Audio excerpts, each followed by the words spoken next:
Hi guys, thank you for joining. This is Essence of Science, and today we're talking about space travel, specifically the moon landing. I'm Amanda Armagast. And I'm Dr. Abbasi for Essence. And I love this Essence of Science so much. That was one of my games I did as a child. I pretended our house was like in space. Mm-hmm. I put a bag over my head, like a space thing. And I walk like that, like, like the moon landing people. Yeah. But why do you think when you look at the moon landing and the people walking on the moon, they walk funny, right? They are almost like it's slowed down. Yeah. Why? Well, I think two reasons. They have a lot of gear on them. I think it's definitely hard to maneuver and move around in that suit. That's my first guess, but I think the more obvious reason is like gravity or something. Yeah, the gravity is one of the reasons. Like when they jump up, they don't come with the same speed down. But as well, they are like a bulky and so on. It's less about the gear than about the pressure inside. The pressure inside, imagine on the moon, there is no pressure outside. Mm-hmm. And the pressure inside is like not exactly one atmosphere, not at the the Z level, but it's still enough that practically it makes it internally very rigid. The pressure itself, try to go take like a tire of a car, try to move it around. It won't work because the pressure inside prevents it of twisting it and so on. Like, if you have something with a high pressure, the pressure inside will resist any kind of motion. And that was a big deal. Is that why like a pressurized can is hard to open? No, I think, no, but there is something on YouTube if you want to look it up. They connect a big, one of those big tankers on the semis.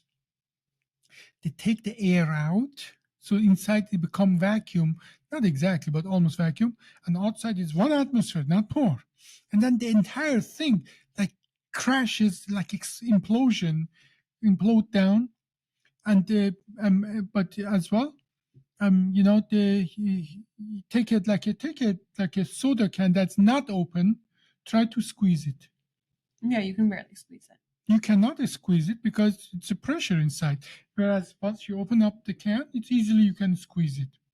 Very thin, but the same thing. The astronaut, in those, at least in the early suits, space suits, they couldn't distribute those pressure well. So that moving there was really, really hard, and still is. But I think our technology has come a long way. So I was moving in my house, like like pretending to be an astronaut, slow-mo and so on.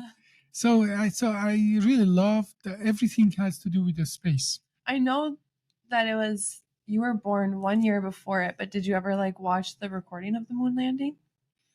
The moon landing, I think it was. No, I was too little. Yeah, I know. But did you ever see the recording? Oh yes, everybody.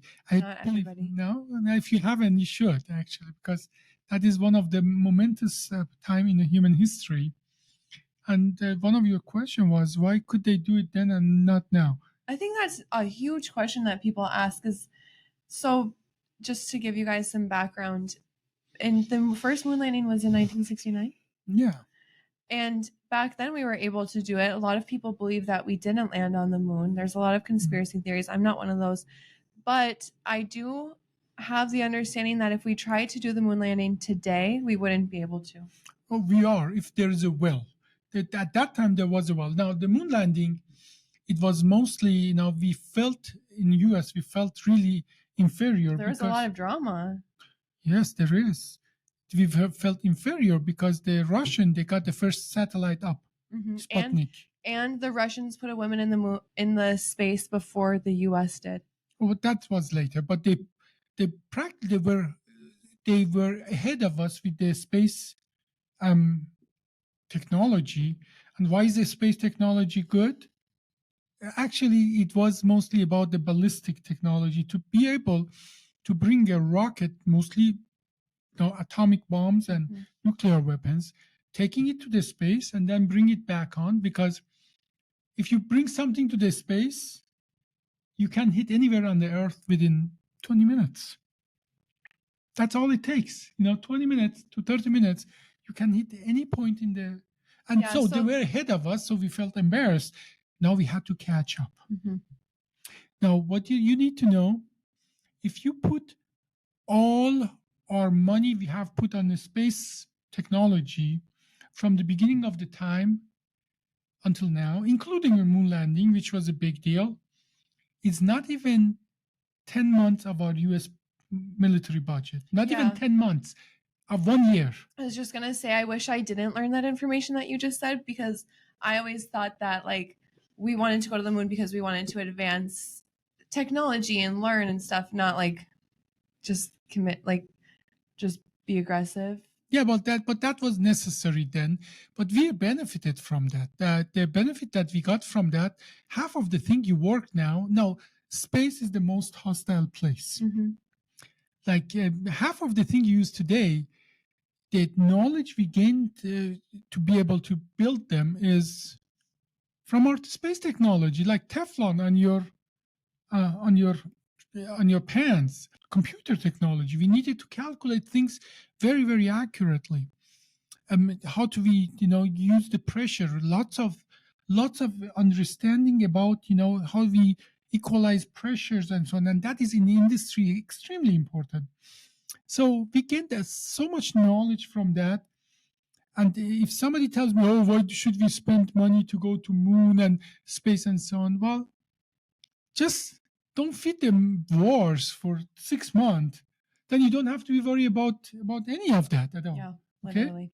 So, but the amount of the knowledge like we have gained from this space technology is what makes our today's life really possible. Now, I want to tell something that you don't realize. Imagine the Earth would be an apple. The entire atmosphere of the Earth would be the thickness of the skin of the apple. Entire atmosphere. And we live mostly within 1/100th of that. So imagine Earth is an apple, and the skin is our entire atmosphere. Within 100 to 1/10 of that skin is that habitable zone for human. That's where we live. That's all what it is, including the Mount Everest and so on, is the skin of the apple.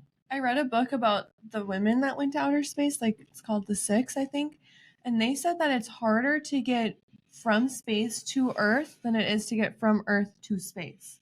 And that is very true. That is very mature observation. You just shoot your rockets the wrong way, you're marooned. Now let's marooned. Well, let's talk about it. To get out of Earth atmosphere, you have these boosters. You just have to go straight up.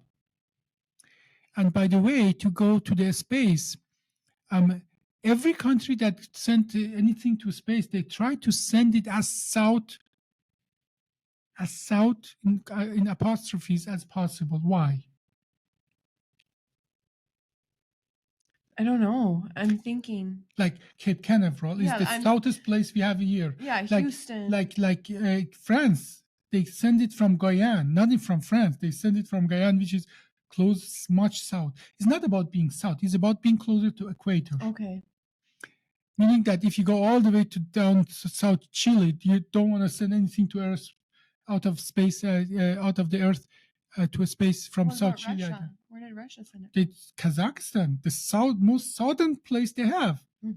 That's what the cosmonauts, they go to Kazakhstan. By the way, since we didn't want like the same name, we use the astronaut for American and cosmonauts for Russian. Cute. That is, I no, like it's the not word cute. cosmonaut. It is actually just Cold War legacy there. Yeah.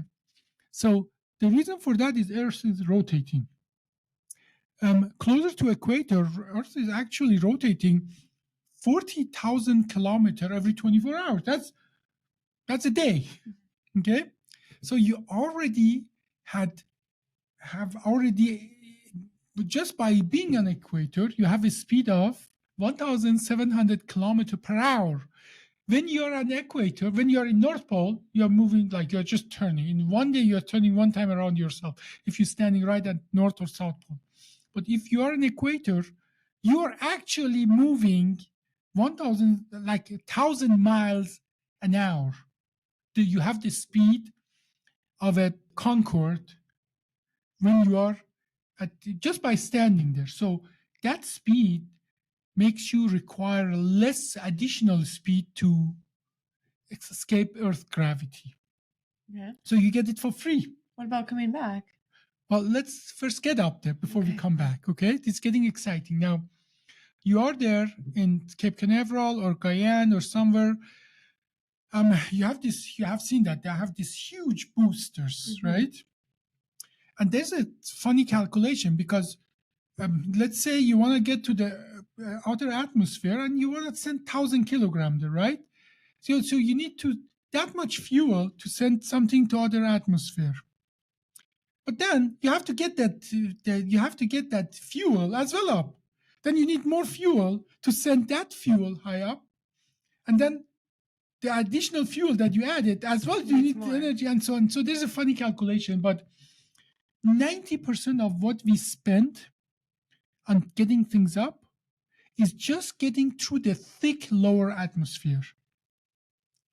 And then that's why you see that, they have these boosters and they go up and then they drop the additional boosters and then they get through the thin atmosphere. Like most of the people get already difficult if you get to like 3-4 kilometers above, which is, should we talk feet, because science should be I think metric. Okay, so but I think most of our viewers are US. Okay, so about 4 kilometer or about 12,000 feet, most of the people, are still okay below it.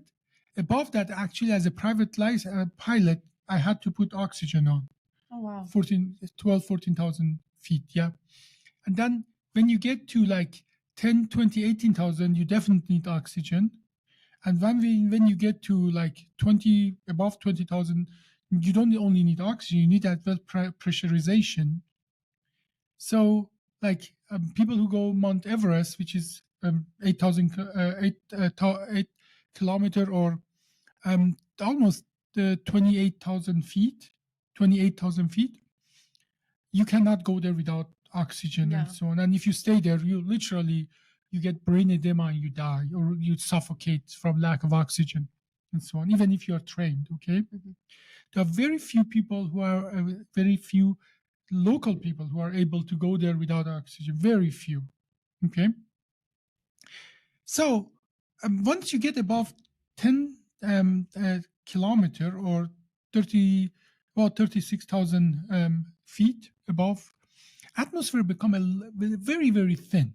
And that is why actually the airliners, they fly there because that's the most economic for them to cruise, because there's air resistance very less. And that is actually most of about 80 to 90% of the fuel we spend on going to outer space is in the first about 10, 20 kilometer or 100,000 feet.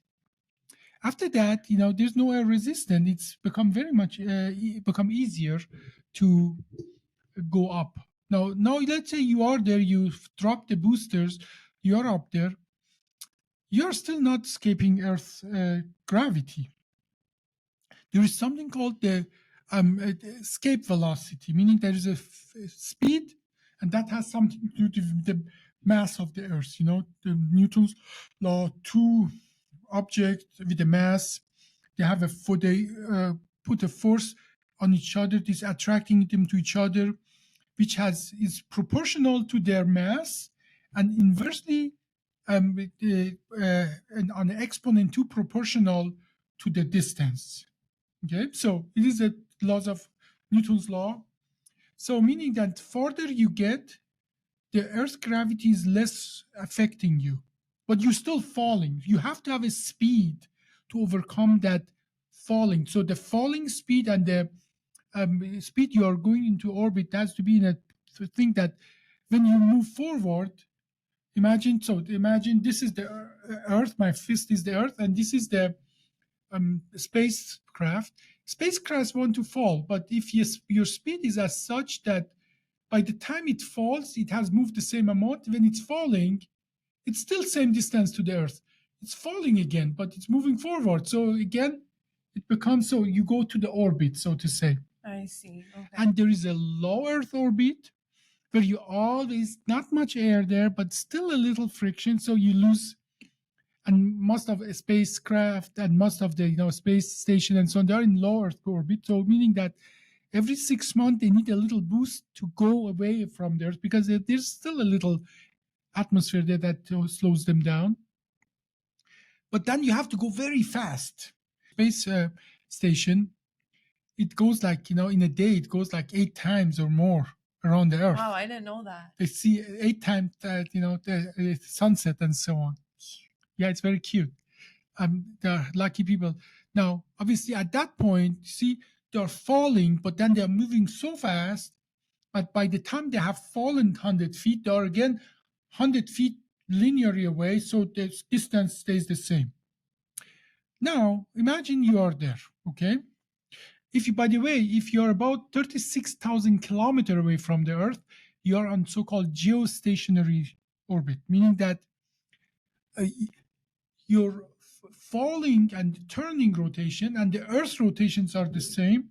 So if you are at the equator, you have the same view of the Earth. Obviously, if you are not in the Earth equator, or where your Earth is turning, then it's not the same. But so okay, let's say you're up there. And that part is actually the easy part. Getting up. Getting up is the easy part. Yeah. So what about staying up?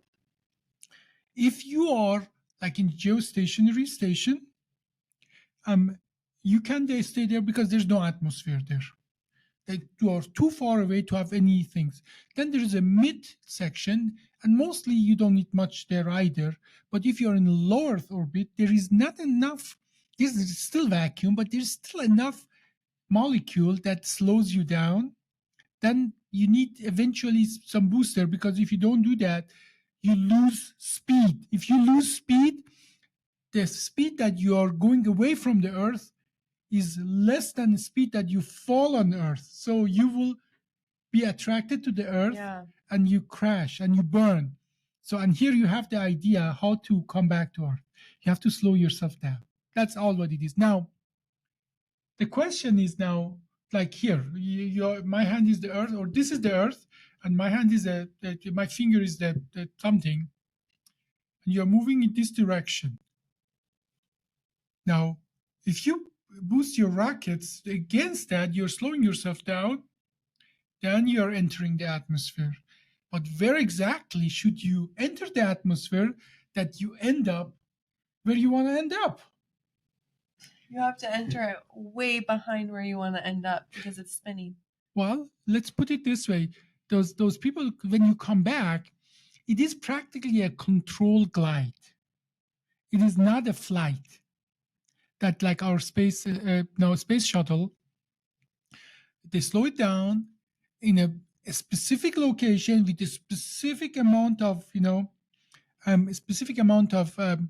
calculation, that once you slow it down, then it goes 3 times around the Earth and end up landing in mostly the ocean. No, not in the ocean. The space shuttle, that's exactly the point. Oh, I thought usually the people land in the ocean when they come back. Not the space shuttles. The space shuttle come and land somewhere I think in California usually. But the idea is that was a big deal though. When we first went to outer space, that was a big deal. So that calculation done actually by black woman, that they used to call those black women Computers. Yes, computers. The word computer come from people. Computing. Mostly black educated woman who could not get any other job. And there's a good Hidden Figures. Go watch that. I've been wanting to watch Hidden Figures. Yeah, you should watch it. It's very accurate and so on. So we know that the colored people and people are minority, even today, are disadvantaged. Yeah. Everywhere. Even in the. That's a different podcast that we're gonna do. Is so at that time, these educated people, they could finally go to school, but they couldn't get a job. So they would put in a room without windows, And all day long, they would calculate mathematical formula, and that we didn't have a calculator and so on. And few of those people actually calculated because, okay, we wanted to send our astronaut to outer space, but then they would come back. We had no idea where they were. And 2/3, or no, actually 3/4 of the Earth is water. So they would land more than not in the water, but where? And if you didn't know where, like the whole Navy was prepared to catch them, but the oceans are big. Mm-hmm. Where do you catch them?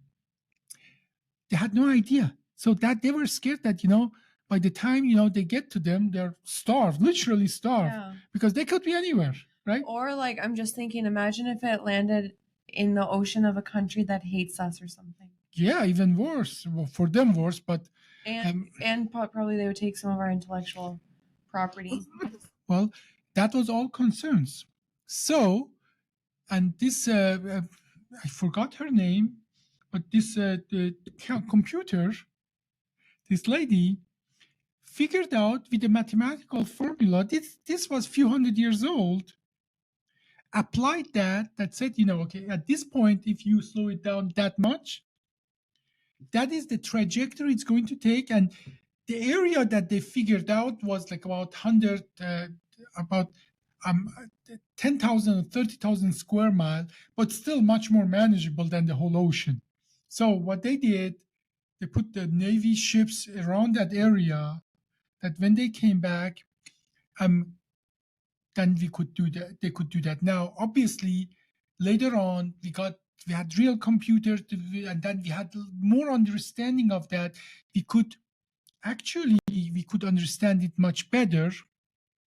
Where to slow down the space shuttle for that to come down. And obviously with the space shuttle, which is practically a controlled glide, then you had some control. The height you are above the ground, it's energy. Fuel is energy. A bomb is energy. Electricity is energy. But the actual height above the ground is actually energy. You can use that energy, like any other energy, to fly. What does that mean? Imagine you're in a passenger plane, right? Mm-hmm. You're 10,000 meter or 36,000 feet above the ground. Let's say you lose your all engines, you lose everything. Okay? You have to practice. As a pilot, I had to practice that. You can use your height to put yourself on a slight, on a slope, glide slope, and use the height. By when you fall, you gain speed. That speed, you can use it to maneuver the airplane. For the regular airplane, it's actually 30-1. For good airplanes, it's 30-1. Some gliders, they have like 100-1. Like meaning that if you want to come like from 10,000 feet, you want to come down to the earth in a good airplane, you can travel now 300,000 feet, which is about 30,000 yards, or about 26 miles almost. Okay. So if you are decent amount of stuff, that is a decent amount. That gives you. Now imagine you are 100. Well, 26 miles. That's more than from my house to my work. Yes, that is meaning if I'm in an airplane and that I lose my engine at your house, I still come and land here. Yeah. Okay, so but this shuttle, because it's very high, the problem is they have to lose the energy. This is important because, the glide, even though it's not as good as a regular airplane, because you have seen the wings are very small and so on. But if you come with that speed, actually you're going to burn. And still, you see, we lost one of the shuttle because even they have those ceramic things on the bottom and so on. They lost one of those ceramic, and then it burned it through the whole hull and so on, and we lost the shuttle because of that. So even with that, with slowing down and so on, you still have a lot of energy to dissipate. For that reason, actually, the shuttle has to go 3 times around the Earth before it comes and lands. Slow down. Yeah. So, but then when they come, it's mostly a glide. and then because it's heavy, because the wings are small, it has to come really, really fast. Yeah, and they also have to lower how much weight they're bringing back. Like when they went to the moon, they left all of their garbage on the moon. Yeah, that is another story, but yes, it is true. Don't you just find that disgusting? Like, how rude are you to leave your garbage on the moon? You're the first person to go there and you leave garbage? You're the only person who call it rude. I promise I'm not the only person. They should have thought about that ahead of time. If you go to a state park, it's called leave no trace. But of course, typical USA, we go to the moon first. We're putting feet there the first time and also leaving garbage. And our poop. All the poop left. Not all the poop. We brought some of that back to do study on them. Oh, okay, yeah. We would have left it all if we didn't want to do some studies. Yeah, that's right. That's right. Okay, well, moon is very big. Doesn't make it okay. Well, okay. Your yard is very big. Do you want people to leave you garbage in your yard? But anyway. Okay, well, that the shuttle come back, dissipate energy, it goes 3 times around the Earth and come. If they do a little bit of a miscalculation, they will end up in places that would be very, very unfavorable. So it is huge, much bigger deal to come back than go up. And this is just the low Earth atmosphere. This is not even, going to moon and back. We could do it 50 years ago because we had to win the Cold War. Yeah. But don't we still have the tech? Like, isn't it written down somewhere? Like, you know what I mean? We took risks that we are not willing to take today. I see. So it's risks. It's not a thing of like, can we do it? It's a thing of, are we willing to take the risks? Let me give you one example. They built one of the first electronic computer to calculate when they were going to land on the moon. They were calculating with the radar how far they are from the moon surface before they start, engines that would slow down the craft. Mm-hmm. And that would just send a signal to the ground, get it back, and calculate, because you have very little fuel there. As a matter of fact, they have a ridiculous amount of small fuel to really slow it down before it hits the ground. As a matter of fact, 20, 30 years ago, there was a game that you have to simulate that program they had. Really? Yes, on the computer, on one of the first program on the PC, that you were coming to land on the moon and you had to use your fuel to slow down to land. If you use it too early, then you use it all and then you come and crash. Yeah. And so you had to, that was a game actually, based on exactly that. So what this computer, first electronic computer did is that was supposed to get the information and then optimize it. That computer broke down because it was put together haphazardly. Yeah. And then one of the things they did, they had to decide, what are they going to do that? Then they did it manually, and they got lucky because, again, you have like 10 seconds or so fuel for 10 seconds to slow down. If you're too high and slow down too fast, and then you lose that thing, and then you come and crash and die. And if you don't use it properly, you come too fast, and then you crash and die. Yeah, and space is a very inhospitable place. Let's talk about the space, what it takes to live in the space. Well, yeah, or like what it takes to be an astronaut even. Yeah. It takes a special person to be an astronaut. And correct me if I'm wrong, I don't think I am, but haven't we even sent someone who was pregnant to space? No, I don't believe so. I thought one of the first 6 was pregnant.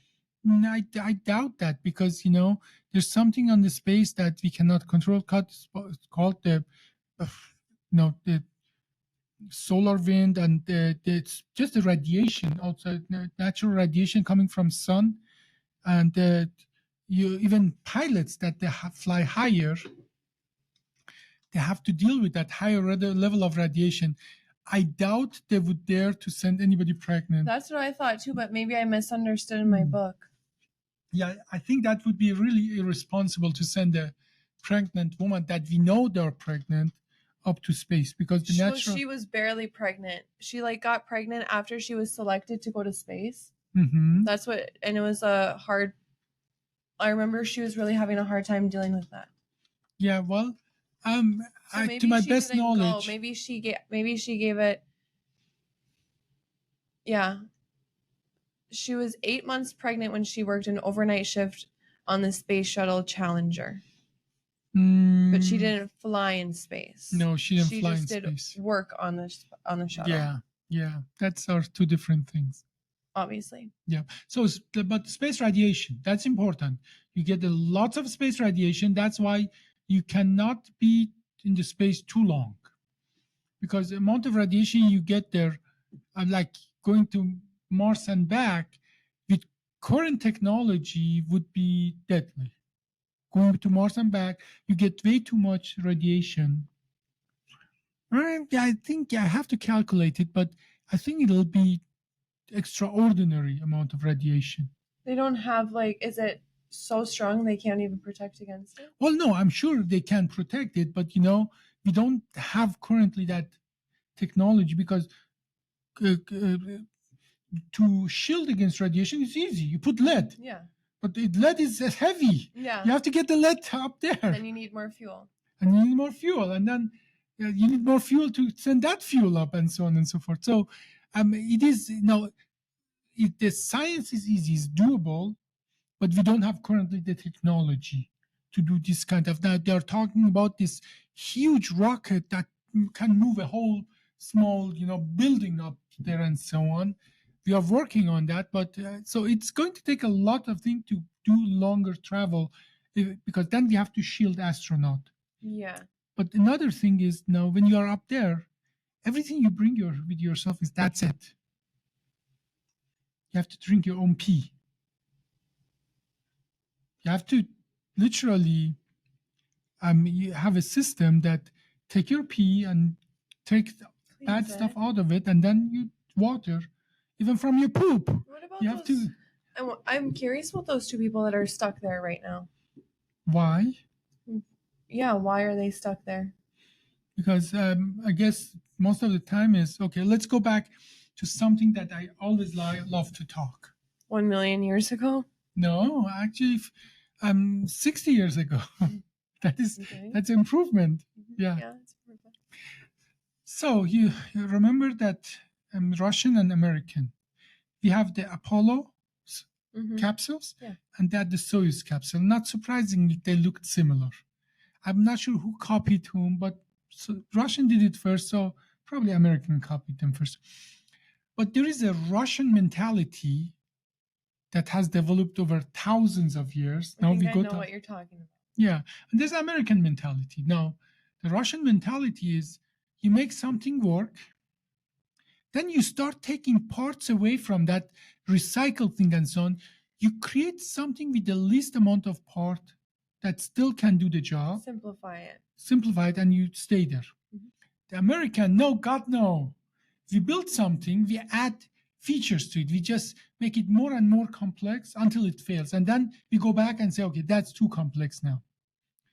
That is why India can send a craft to Mars with less money that it takes us to make a movie about going to outer space. Yeah. So literally we spent like $120 million on that movie Gravity.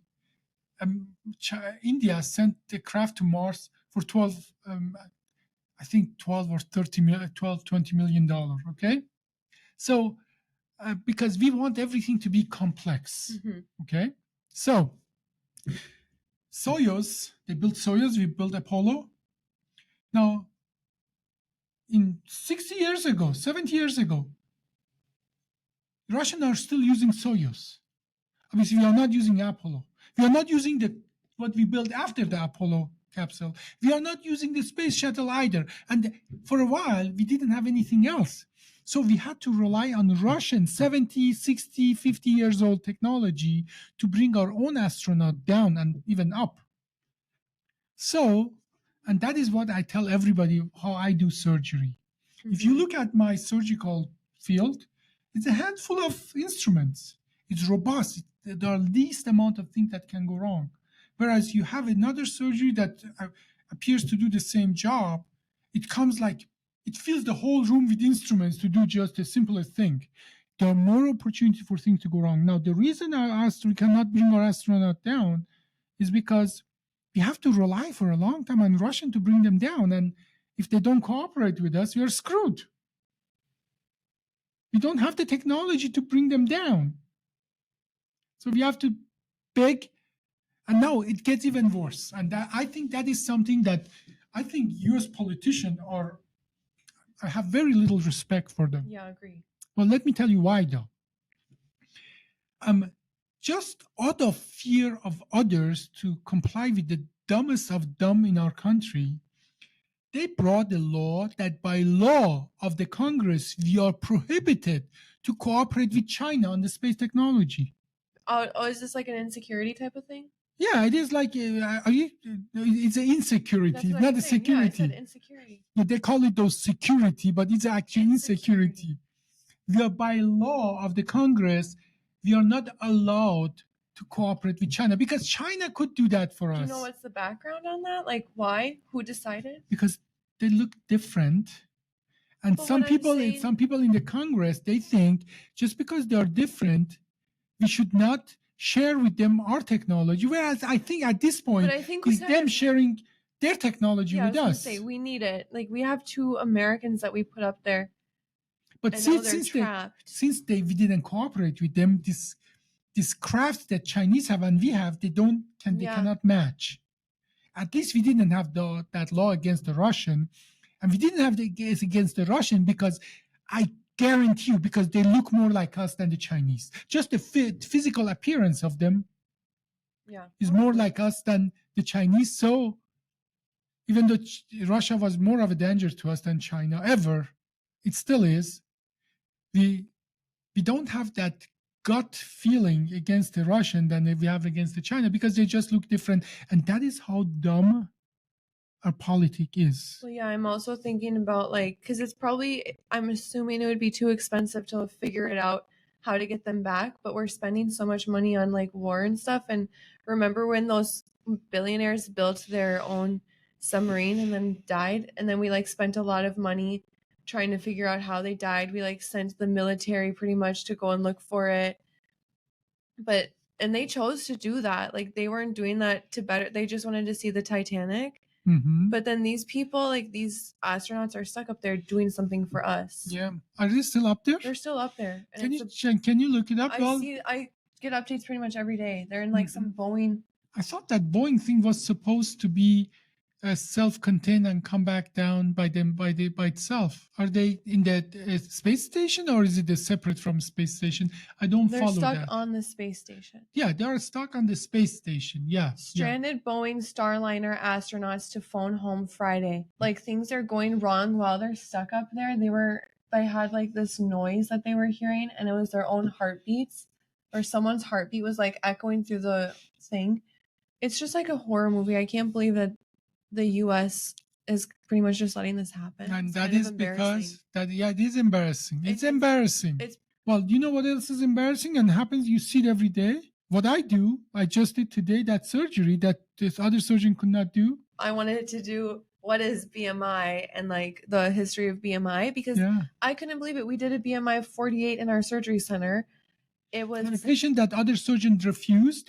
Not only we did it in our surgery center. Yeah.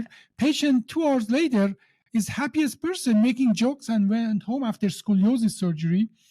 And people here in 2024 in Minnesota give us a hard time for that. Well, people here in the U.S. in 2024 told her, no, I can't do it. And then you just did it today. But people who should know better give us a hard time for helping people. So you think if they give us a hard time to help patient, they're going to make it easy to cooperate with Chinese-looking people who could help us to bring our astronaut down?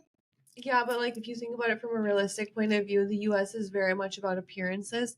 They're not these patients aren't talking to the news, but this is on the news. These astronauts being stuck here. Those patients will be on the news. Oh, yeah, they will in a couple weeks. But that's different. Now, well, let's come back to this. Okay, so we thought we are so far ahead of others that we decided we don't want to cooperate with others, and that's biting us back now. Yeah. Okay, so because other people, guess what? They're smart. Mm-hmm. Yeah. As a matter of fact, the two people who made our artificial intelligence are Chinese. Yeah. So they're good at math, they're good at other things, and they're human. They're not really alien. Well, okay? that's So we have to start working with them. We have to be accepting. Otherwise, we will be the backwater of the world. Yeah, I'm listening to this book. This is kind of off topic, but it's just interesting to me how other animals, like the lion is not the enemy of the gazelle. You know what I mean?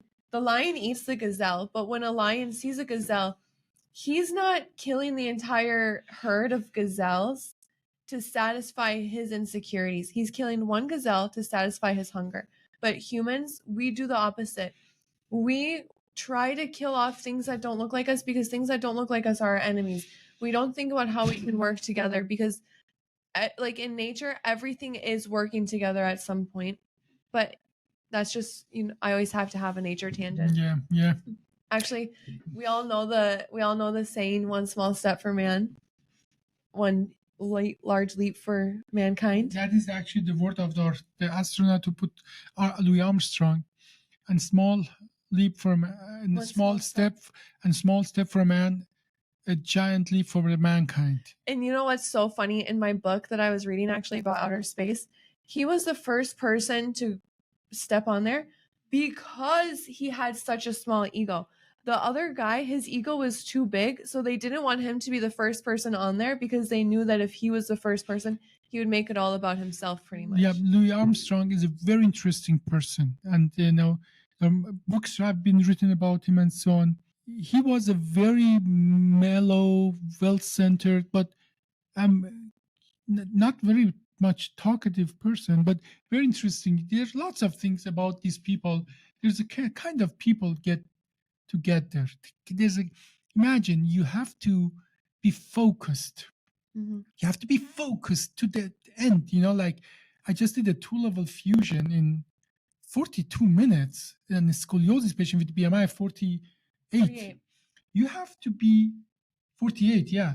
You have to be focused on the task. You have to know what you're doing. And guess what? Some people don't like it. They want to chat while they are going to the moon and so on. As a matter of fact, there's a TikTok I made. You should watch it. The TikTok is one of these movies, dumb movies, that there are this astronaut. They go to outer space. It's one of the alien movies. That's called Alien Covenant, I believe. Yeah, Alien Covenant. This astronaut go there, and they're all panicking. Every single thing happens. They're all, falling apart. And I'm just thinking, oh my God, who was that idiotic? Which idiot decided to put them in charge of going to outer space? Because they're not in. One of them it's so out of herself that slides and fall and shoots the wrong way. And my God. Yeah. Is it a comedy movie or something? No, it is not. Alien Covenant is not a comedy movie. But if you want to know the real kind of people who take to be an astronaut, watch the movie Europa Report. And read the book. I think it's called The Six. Yeah. And but then you see these people, they are focused on the task. Even if they know they are going to die until the last second, they do what they are supposed to do, because it takes a kind of person that can stay focused on that. And those are people who truly move mountains. Okay? Yeah. Move humanity forward. Definitely read the book The Six. It's about the first 6 women astronauts. That is what I say about what I do in the surgery. If you lose your shit in the OR, you should not be there, except you are patient. Okay. Yeah. But then we put you sleep. You're sleeping when you're doing that. Yeah, you're sleeping. Don't worry about that. But if you're awake in the OR and you are losing your shit, make sure you remove yourself from that place. Okay? Yeah. That's not the right place for you. And here, so going up is easy. Coming back down is harder. space want to kill you in all the ways. You have to be prepared. We didn't even You have talk to- about actually how they get prepared, like all of the different tests that they go through, the physicals, the twisting around tests. Mostly to make sure that you perform under stress with limited resources well, and you're resourceful, you're selfless, you can perform under stress in a correct way. And as well, I think what's important for you is that you're going to drink your pee. And the toilet there, that is a question everybody asks. It is more like a suction cup that, suck They up have your to poop learn and- how to pee. They have to learn. Oh yeah, that means it's a very high technology thing. When you pee normally, it's just gravity take it down. There, no gravity. They have to suck it out, Mm-hmm. and you have to be like there is a female and a male pee and poop station. Mm-hmm. And like imagine drinking water. Well, they have to recycle everything they can. But I mean, imagine how hard it is. No, well, they have it. Their food is like it comes in a plastic tube that you push in your mouth. Water is obviously that's easy. You just like a straw, you drink from that. Brushing your teeth. Brushing your teeth is important. You're not going to waste the water on things. You have to have a toothbrush and have a toothpaste that you can swallow, and everything is optimized, obviously. And what I think what's as well important is that fire is a huge danger there, because fire, if it happens, it doesn't spread like on Earth. Because of oxygen. Well, no, it's a high oxygen, but as well, it is not gravity doesn't contain things down, and the flame doesn't go up; it goes everywhere in all direction. Imagine a flame that want to not go just up, but want to go all direction. And obviously, sleeping is a big deal. Yeah. Because you don't have your rhythm. They like have to strap or something. That as well, but you don't have your circadian rhythm. Goes really out of whack, because imagine you have 8 days in one day, 8 times go around the Earth. And then as well, it's important that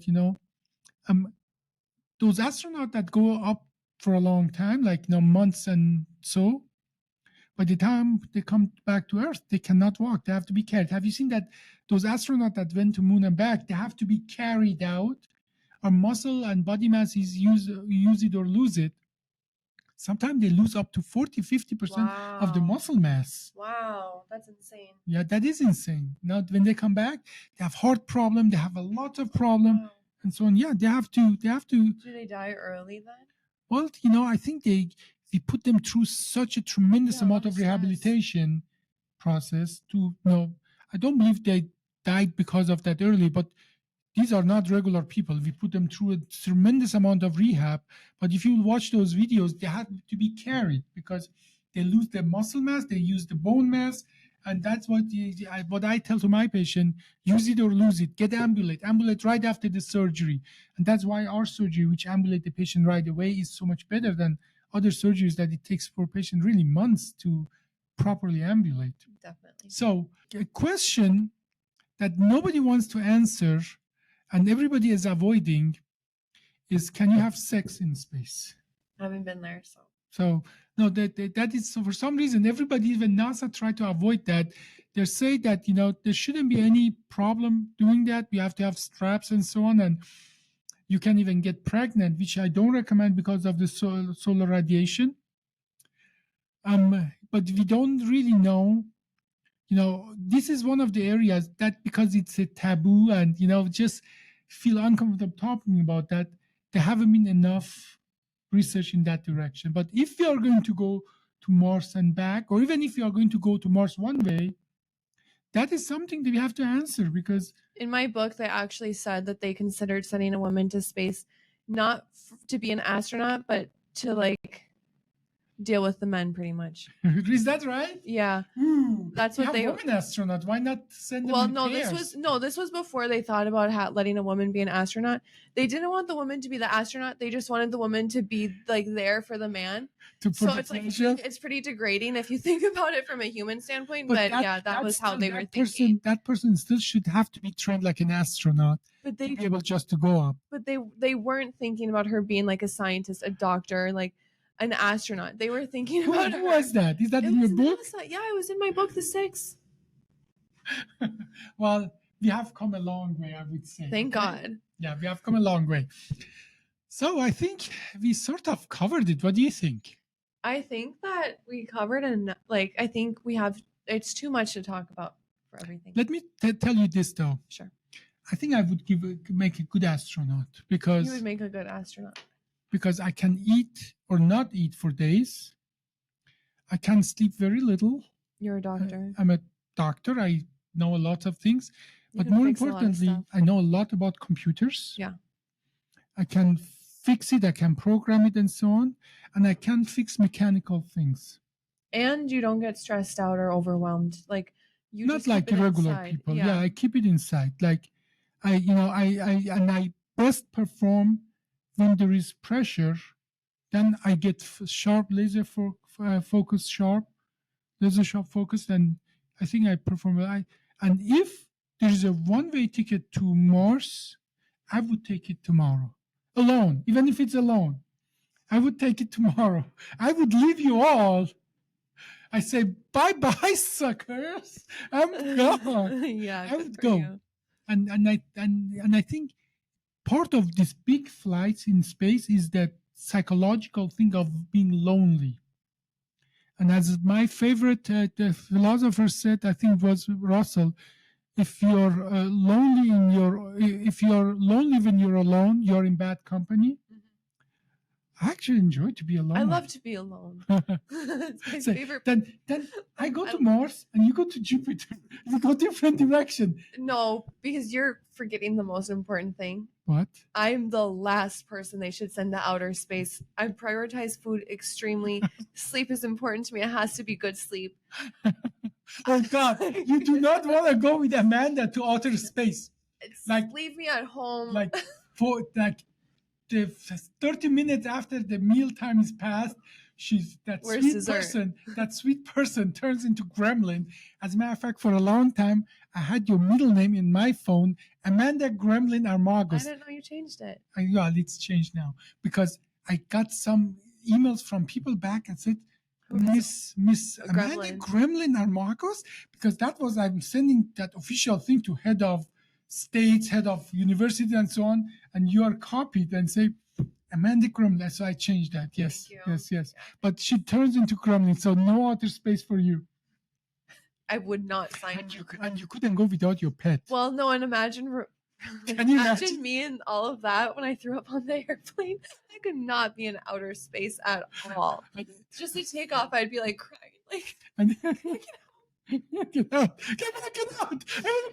Spring brownies. And then imagine taking little Lily and your psychopathic cat. Your psychopathic cat. Yeah, they'd be like, we have to make a stop. Where's this planet? Thank you guys for watching. We talked about outer space, and I'm Amanda Armagos. And I'm Dr. Abbasi for Essence. Welcome to Outer Space Podcast. Have a good weekend.